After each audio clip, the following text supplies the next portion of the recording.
السلام علیکم ورحمۃ اللہ وبرکاتہ۔ اعوذ باللہ من الشیطان الرجیم۔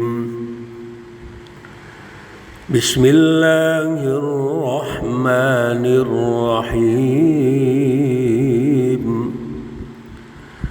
یوم یبعثہم اللہ جمیعا فیحلفون له كما يحلفون لكم ويحسبون أنهم على شيء ألا إنهم هم الكاذبون۔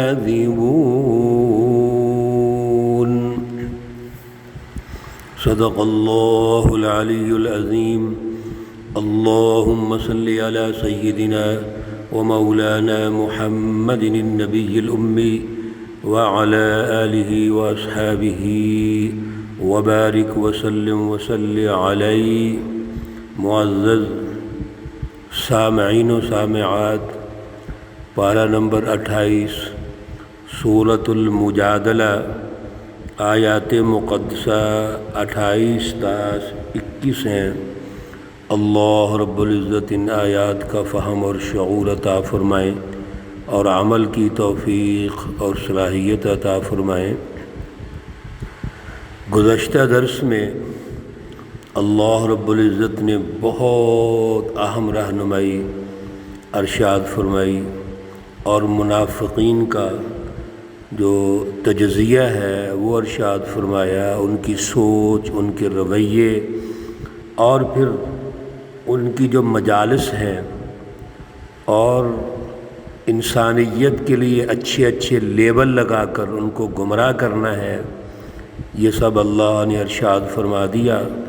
اور بڑی اہم یہ بات ارشاد فرمائی کہ یہ منافق حزب اللہ کے ساتھ بھی ان کا کوئی تعلق نہیں اور حزب الشیاطین کے ساتھ بھی بظاہر کوئی تعلق نہیں۔ کس سینس میں؟ کہ حزب اللہ کے ساتھ بھی آتے ہیں تو کہتے ہیں ہم آپ کے ساتھ ہیں، لیکن یہ آپ کے ساتھ نہیں ہیں۔ کیوں؟ اندر سے نفاق ہے، ان کے اندر مفاد پرستی ہے، لالچ ہے، خود غرضی ہے، کمپرومائز ہے۔ اور حزب الشیاطین کے ساتھ بھی ان کو جو یہ کہتے ہیں کہ ہم آپ کے ساتھ ہیں، لیکن ادھر سے دعویٰ مسلمان ہونے کا بھی کرتے ہیں، یہ گویا ان کو بھی بظاہر دھوکہ دینے کی کوشش کرتے ہیں۔ اصل میں اللہ رب العزت نے نقشہ کھینچ دیا کہ یہ جو قسمیں اٹھاتے ہیں یہ ڈھال کے طور پہ اٹھاتے ہیں، یعنی دوسروں کو استعمال کرنے کے لیے۔ اس لیے سچی جماعت کبھی بھی منافقین سے استعمال نہیں ہوتی۔ وہ سچی جماعت، ان کا نگرانی کا نظام اتنا مضبوط ہوتا ہے کہ وہ منافقین کو غیر مؤثر کر دیتی ہیں، ان کو تاثیر ان کی جماعت میں پیدا نہیں ہونے دیتی۔ اور اکثر مشن ان کا فَصُدُّوا عَن سَبِيلِ اللَّهِ، اللہ سے روکنا ہے۔ اللہ سے روکنا کیا ہے؟ اللہ چاہتے ہیں انسانوں کو اللہ نے پیدا کیا ہے، یہ مخلوق ہے اللہ کی، ان میں اللہ کی رضا آئے، اللہ کا خوف آئے، اللہ کی پہچان آئے۔ اللہ یہ چاہتے ہیں کہ میرے تمام تر وسائل رزق میری ساری مخلوق کو برابر ملیں، اور یہ نہیں ہونے دیتے۔ یہ مافیا، ظالم مافیا انسانوں کو غلام بناتا ہے اور سیاسی ان کے حقوق، آزادی اور حریت، عزت و عظمت کے ہیں وہ نہیں دیتا، اور معاشی طور پر ان کو غلام بناتا ہے، اللہ کے وسائل ان تک نہیں پہنچنے دیتا۔ اللہ رب العزت نے آج کی آیات میں بھی انہی کا نقشہ کھینچا ہے۔ یہ منافقین قیامت کے دن اللہ کے سامنے جائیں گے تو اسی طرح قسمیں اٹھائیں گے جیسے دنیا میں اٹھاتے تھے، کیونکہ سوچ تو ان کی ہے نہیں، نظریہ کوئی نہیں ہے، پست سوچ کے مالک، اور وہ سمجھتے ہیں جیسے ہم دنیا میں تھے قسمیں اٹھا کے گزارا کر لیتے تھے، دوسروں کو تسلیاں، جھوٹی تسلیاں دیتے تھے اور گزارا کر لیتے تھے، اللہ کے سامنے بھی ایسے ہوگا۔ سنیے کیا کہتے ہیں اللہ رب العزت، یوم، اس دن، یبعثہم اللہ جمیعا، جب اللہ رب العزت ان سب کو جمع کریں گے، قیامت کا دن ہوگا، سخت حالات ہوں گے، لیکن عادتیں نہیں جاتی ان منافقین کی، فیحلفون لہ، اللہ کے لیے یہ قسمیں اٹھائیں گے اللہ کے سامنے، کما یحلفون لکم، جیسا کہ دنیا میں تمہارے سامنے قسمیں اٹھاتے تھے، ویحسبون، اور یہ خیال رکھتے ہیں، انہم علی شیء، کہ یہاں کچھ بھی نہیں ہوگا۔ یعنی دنیا میں جیسے ہم عیاشی کرتے رہے، دنیا میں جھوٹی قسمیں اٹھا کے دوسروں کو گمراہ کرتے رہے، اور لوگ بھی ایسے ہی ہیں، جب لوگوں کا شعور ہی نہیں ہوگا تو پھر ڈنگ ہی کھائیں گے۔ حالانکہ منافق کے تو رسول اللہ صلی اللہ علیہ وسلم نے فرمایا 2 چہرے ہوتے ہیں، منافق ذو وجہین ہوتا ہے، تو ہمیں چہرے نظر ہی نہیں آتے، ایک ہی چہرہ نظر آتا ہے۔ اس کی وجہ یہ ہے کہ ہمارے اندر شعور نہیں ہوتا۔ جب ہمیں اعلیٰ شعور ملے گا، اعلیٰ سوچ، اعلیٰ نظریہ، اللہ سے تعلق ہوگا، سچی جماعت سے تعلق ہوگا، تو منافق تو چہرے سے پہچانا جاتا ہے، پیشانی سے پہچانا جاتا ہے۔ الیکشن آتا ہے، قسمیں اٹھائیں گے، ہم بجلی سستی کر دیں گے، مہنگائی ختم کر دیں گے، فلاں کریں گے فلاں، اور جب حکمران بن جاتے ہیں تو کیا کرتے ہیں؟ عوام پر ٹیکسز کی بھرمار اور عوام کا جینا حرام کر دیتے ہیں، اور عوام بھی ایسی ہے، 3 4 سال 5 سال وہ حکومت سے، مافیا سے پریشان ہوتے ہیں، دوسروں کا انتخاب کر لیتے ہیں، پھر 5 سال ان کو موقع دیتے ہیں، اور ابھی یہی تجربہ کرتے جا رہے ہیں 75 77 سالوں سے۔ اللہ رب العزت کہتے ہیں، سنیے، یہ ہے اہم جملہ اللہ رب العزت کا، ارشاد گرامی، الا، خبردار، انہم ہم الکاذبون، ان تاکید کے لیے، ہم کا معنی ہے وہ، دوسرے ہم کا معنی ہے وہ، اور یہ حصر کا معنی دیتا ہے۔ کیا مطلب ہے؟ انہم، ہم، بے شک، وہی، الکاذبون، جھوٹے ہیں۔ یہ دنیا میں قسمیں اٹھانے والے، آخرت میں قسمیں اٹھانے والے، خوبصورت لیبل، عنوانات بنانے والے، اللہ فرما رہے ہیں بتاؤ اس سے بڑی بات ہو سکتی ہے؟ اور حصر کے لفظ کے ساتھ، انہم ہم الکاذبون، بے شک یہی جھوٹے ہیں۔ وجہ کیا ہے اس کی؟